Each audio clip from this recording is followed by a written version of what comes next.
fans of the show. It's a pleasure to see you guys again. We're back. The YouTube channel is off the ban. We're no longer in YouTube jail.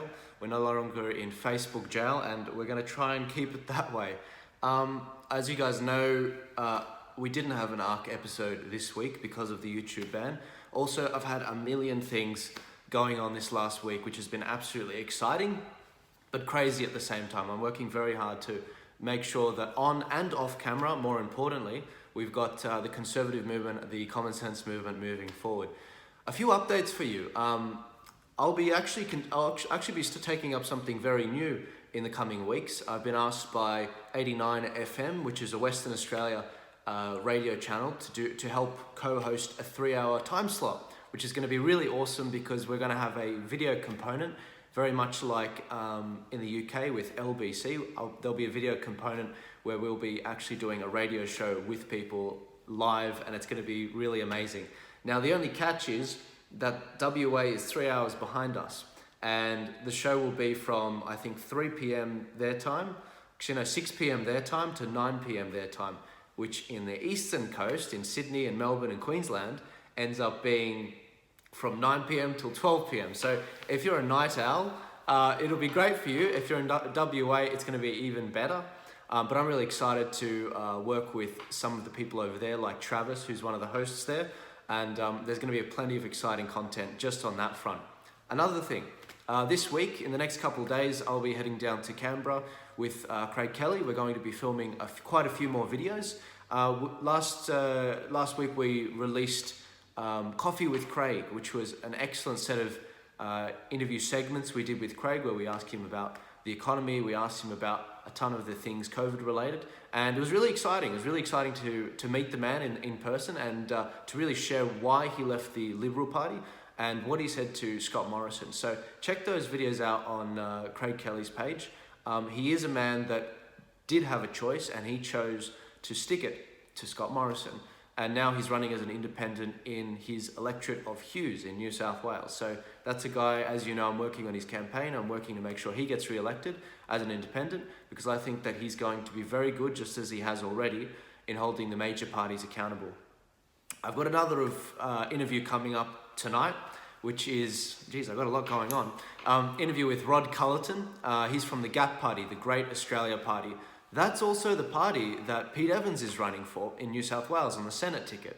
It was quite an interesting interview. It was, Rod definitely took me to school on a ton of the law issues, and it was very interesting to learn a ton from him as a former member of the Senate in, I think it was 2016 and the 4 years before that. Rod he used to be a part of the One Nation Party, but he ended up leaving them, and I don't think he won his, he didn't end up getting in again. Now, it's a fascinating interview. I'm releasing it in full tonight, and I'll be releasing clips over the next few weeks, but it's almost 2 hours, so it gives you a good idea of the measure of the guy, so you can sort of work out if the Gap Party is a group that you think could really push you forward. I think Rod described it as one of the better interviews he's done.